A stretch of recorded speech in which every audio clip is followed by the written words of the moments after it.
अरे नका राहू दे भैया की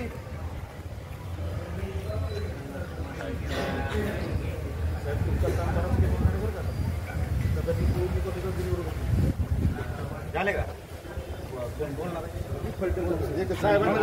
समजून विषय सांगा समजून साहेब व्हिडिओ सर्वांना क्रांतिकारी जय भीम जय शिवराय आणि जय संविधान।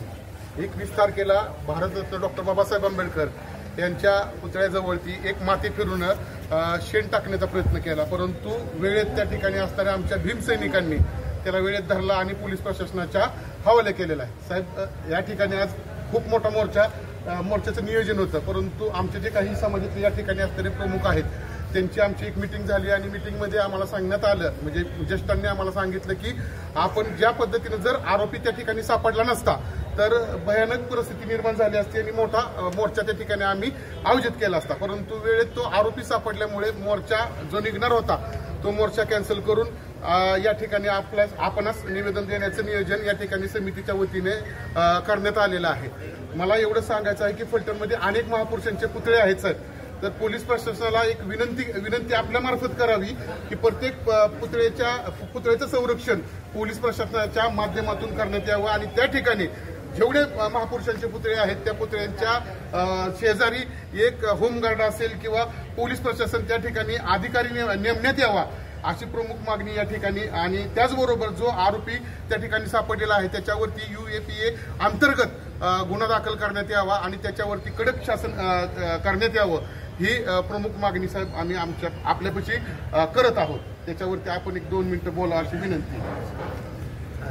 म्हणजे आमची मागणी तुम्ही शास्त्र दरबारी पाठवाल साहेब, एवढी अपेक्षा, एवढं तरी बोला। मागणी आहे संविधान समर्थक मोर्चा समितीची मागणी केलेली आहे, ती मागणी माननीय जिल्हाधिकारी साहेब यांच्या मार्फत महाराष्ट्र शासनाकडे पाठवण्यात येईल। त्याच पद्धतीने याच स्वरूपाचं जे काही पत्रव्यवहार आहे तो पोलीस प्रशासनाशी करण्यात येईल। आणि दुसरं एक साहेब महत्वाचं याच्यातून मुद्दा सांगू इच्छितो की जो आरोपी आहे म्हणजे आरोपीला प्रथमतः जात नसते, धर्म नसतो, तो त्याच्या माध्यमातून तो करत असतो आणि ते निर्माण करण्याचा प्रयत्न करतो।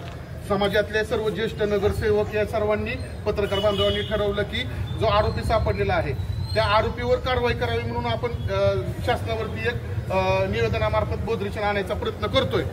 का ह्याच्यातून आम्हाला एक संदेश द्यायचा आहे तालुका लेवलला जे सर्व समाज आहेत त्या सर्वांना एक संदेश द्यायचा आहे की आम्ही जातपात न मानता ज्या समाजातल्या ज्या व्यक्तीनं ते कृत्य केलेलं आहे त्याला पनिशमेंट मिळावी यासाठी आम्ही सर्व समाज बांधव या ठिकाणी आपल्याला निवेदन देण्यासाठी आलेलो आहे।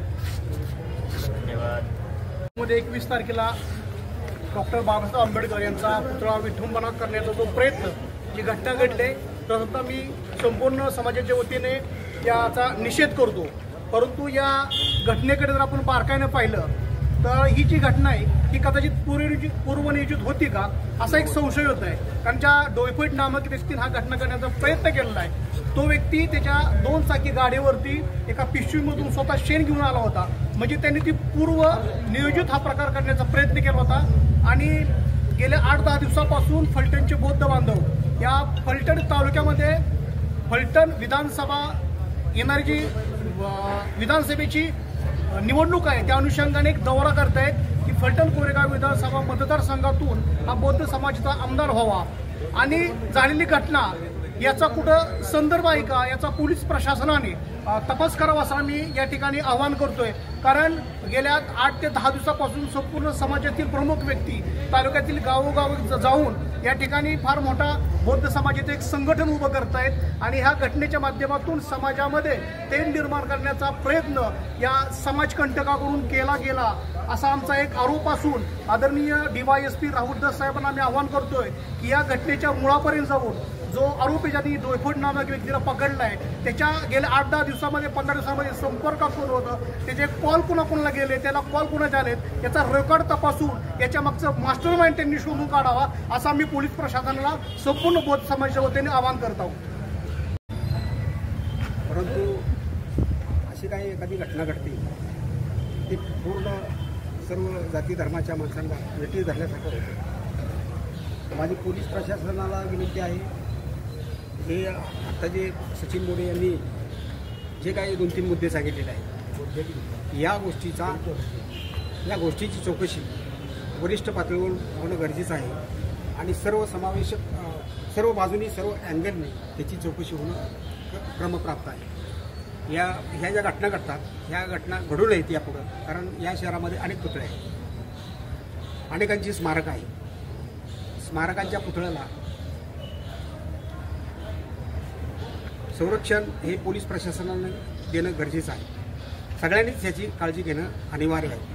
आणि म्हणून मी एकच मुद्दा सांगू इच्छितो की सर्व या शहरातील या तालुक्यातील लोकांनी जी घटना घडली तेव्हापासून शांतता पाळलेली आहे. आणि आम्ही सुद्धा सर्वांना आवाहन केलं की शांत राहा, कुठल्याही गोष्टीचा अनुचित प्रकार घडू नये, पोलीस प्रशासनावर दबाव येऊ नये, अशा पद्धतीनं कार्यकर्तेसुद्धा वागतात. आणि म्हणून माझी सगळ्याच प्रांत साहेबांना सुद्धा विनंती आहे की जे काही निवेदन दिलेलं आहे ते वरती नीटपणे व्यवस्थित पोचवावं अशी मी त्यांना विनंती करतो. जी फलटणमध्ये घटना घडली त्याचा सर्वप्रथम आम्ही सर्व भीमसैनिक जाहीर निषेध करतो. खरं पाहिलं तर फलटणमध्ये अनेक महापुरुषांचे पुतळे आहेत आणि ते सर्वांना त्यांची आस्था जपण्याचं काम करत असतात. परवादीची जी घटना होती त्या घटनेमध्ये तो जो माणूस आहे तो माते फिरू आहे अशी चर्चा आहे. माते फिरू जर असेल तर तो बरोबर पुतळ्यापाशीच कसा येतोय आणि शेण घेऊन कसा येतोय ह्याचाही प्रशासनानं विचार केला पाहिजे. आणि आमची संविधान समर्थन मोर्चाच्या वतीनं अशी मागणी आहे की डॉक्टर बाबासाहेब आंबेडकरांच्या पुतळ्याला तर संरक्षण दिलंच पाहिजे, पण इतर जे महापुरुषांचे पुतळे आहेत त्यालाही संरक्षण दिलं पाहिजे. आणि जे माते फिरू म्हणून संबोधले जातात आणि जे हे दंगली घडवण्याचे प्रकार करतात ह्यांचा जागचोजागी बंदोबस्त करून त्याच्यामध्ये ठामपणे निर्णय हा प्रांतसाहेब, DYSP साहेब, मुख्याधिकारी, शहर ग्रामीणचे PI या सगळ्यांनी मिळून प्रशासनाला विनंती आहे की सर्वांनी एक ठाम निर्णय घेतला पाहिजे आणि कोणत्याही महापुरुषाच्या पुतळ्याची विटंबना होणार नाही याची दक्षता घेतली पाहिजे. एवढीच या वेळेस निवेदनाद्वारे आम्ही मागणी करत आहे. धन्यवाद. जी दोन दिवसापूर्वी घटना घडली डॉक्टर बाबासाहेब आंबेडकरची पुतळ्याच्या विटंबना करण्याची, हे खरं तर शासनाला एक चपराक आहे, इथल्या प्रशासनाला आहे. आम्ही सुद्धा आमचे प्रत्येक मोर्चे जे असतात समाजाचे ते अतिशय खूप मोठ्या प्रमाणात महिला, पुरुष, तरुण असे असतात. पण यावेळेस आम्ही समन्वय साधत की बाबा तालुक्यातील प्रशासनाला मदत करूयात आणि मोर्चा न काढता एक संबंधित कार्यालयात जाऊन तिथं निवेदन देण्याचा प्रयत्न करूयात की जेणेकरून प्रशासनावर ताण येणार नाही. पण भविष्यामध्ये प्रशासनाने याची दखल घेणं खूप गरजेचं आहे, कारण आगामी काही 1-2 महिन्यामध्ये महाराष्ट्र राज्यात आणि फलटण तालुक्यामध्ये विधानसभेचं पडघम वाजणार आहे. तर त्या दृष्टीने जे पुतळे आहेत सगळे महापुरुषांचे तिथे संरक्षण आणि देखभाल करण्यासाठी आपण जबाबदारी घेणं खूप अत्यावश्यक आहे, कारण याची सर्वस्वी जबाबदारी प्रशासनावरती आहे. आत्ता आम्ही जो चेंडू टाकलाय तो प्रशासनाच्या दरबारात टाकलेला आहे, तरी प्रशासनाने याची गांभीर्याने दखल घेऊन प्रत्येक चौकात जे महापुरुषांचे पुतळे आहेत त्याचं संरक्षण कसं करता येईल याबाबत आपण मार्मिक विवेचन करून भविष्यामध्ये अशा घटना घडणार नाहीत याची काळजी घ्यावी, एवढीच मी प्रशासनाला या माझ्या निवेदनाद्वारे मागणी करतो. याची दखल माननीय जिल्हा प्रशासनाने सुद्धा घ्यावी आणि सातारा जिल्ह्यामध्ये सुद्धा कायदा सुव्यवस्था, शांतता कशी अबाधित राहील याकडे लक्ष द्यावे. आणि हा सातारा जिल्हा एक क्रांतिकारकांचा जिल्हा आहे, फलटण तालुका एक दलित चळवळीचं केंद्र आहे, त्याला कुठं गालबोट लागता कामा नये यासाठी प्रशासनाने गांभीर्याने दखल घ्यावी.